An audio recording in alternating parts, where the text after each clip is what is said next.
Aujourd'hui, je vais parler de a whole random assortment of credit cards of mine that, to me at least, comes from what I'd considered non-primary banks. I mean, they're all from real known institutions, but definitely of the middling tier, shall we say.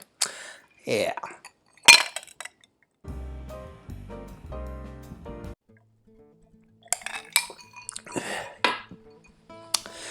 Ayo, XenPuck here. Oh my god, my credit card series is still going.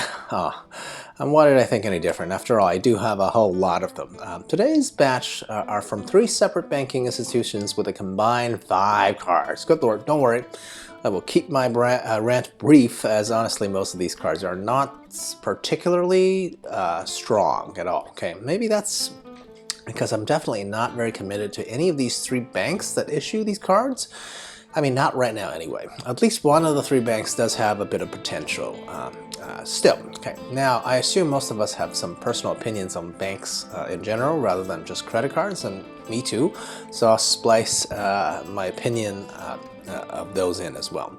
Though to be clear, I do not believe even an awful banking reputation should doom the credit card prospects, right? Since they're usually run by different departments, even at these big institutions. So the risk of something truly awful happening is relatively low. Okay, that's enough preamble. Got a handful of cards to cover through, and they are from, of course, Barclays, Wells Fargo, and Capital One. Just remember, the credit card points game is totally fun and can help make your financial journey more efficient, but please don't forget this is just icing on the cake.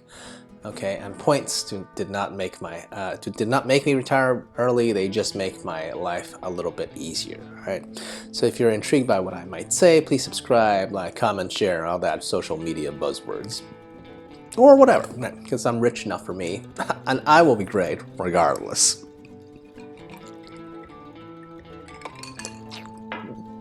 So first with the Barclays Bank, right? Somehow I ended up with 3 cards from this bank. The first was the Uber branded card, but this one got sunset a few years ago. Now it's called a Barclays View card. Summary for this one is really simple, right? When it was the Uber card, it had some top of the line benefits. I believe something like 4% on dining on a no annual fee card. This was barely beatable at the time. Awesome. But now that it's been product changed, I find the View card completely lame, right? It does nothing special, and I keep it around for the credit history only. Okay.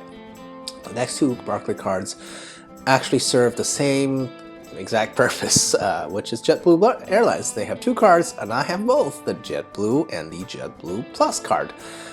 You know, minus points on the naming convention, eh? I got these because I had some JetBlue loyalty points from back in my working days anyway, and I like the airline just fine. However, these days with me living in a city that JetBlue does not have a ton of service in, it's harder to justify keeping especially the higher tier Plus card because it does come with an annual fee. So most likely I will downgrade that one to a second regular JetBlue card, and if that's not possible, I might have to cancel the higher tier card, right? This is the general thing about airline cards, right? They really only make sense if they're your heavy favorites when it comes to airlines.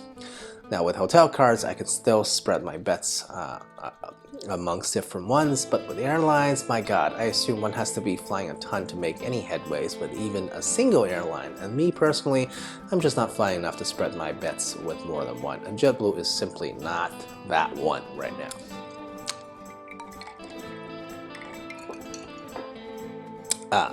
Second institution, Wells Fargo. Well, all I've got with them is the CashWise card, which I also just found today. I found out today that it's been replaced by a different cashback card on their own website. And yet, I guess they haven't product change made, unlike what Barclays did with the Uber, into the View.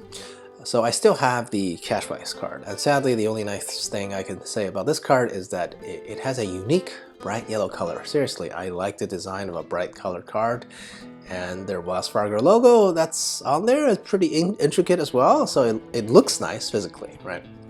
But I don't actually have anything nice to say about the rest of the card. It just gets a 1.5% cash back, but it charges foreign transaction fees, so I wouldn't use it internationally.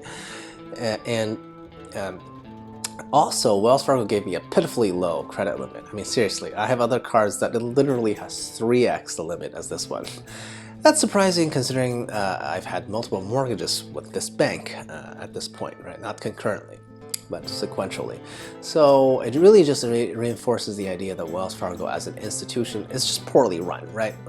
Still, there's no annual fee, and I got this for the sign-up bonus years ago, so no reason to get rid of it. I'll keep it around as a card in my drawer until this bank decides otherwise, right? I don't mind keeping the relationship open though, even if it's with a bank with as bad of a reputation as Wells Fargo. Now finally, from Capital One, I currently only have one card, and that's the Quicksilver card that has no annual fee and gets, again, 1.5% cash back. Oh boy, that pretty much sounds just like that Wells Fargo Cashwise that I just talked about, doesn't it? Sure it does, but at least this one gets used by me when I'm outside of the country, because this one doesn't have a foreign transaction fee. I just recently power used this in France, okay? So surprisingly, this is a card out of the 5 that I've talked about that I've used most consistently, at least recently, right?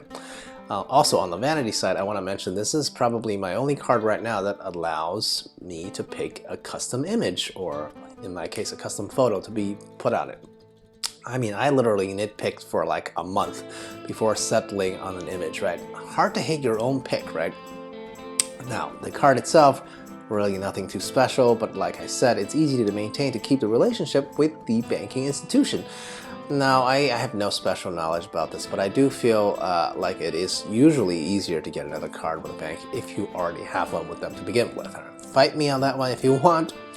And frankly, Capital One as a bank does have one or two other cards that I find at least a little bit intriguing. Could be their premier travel card, if they ever open an actual airport lounge in my city, or could be their recently relatively decent earning dining cards, if any of those categories ever expand to one that's not covered by my very extensive collection as of now, okay?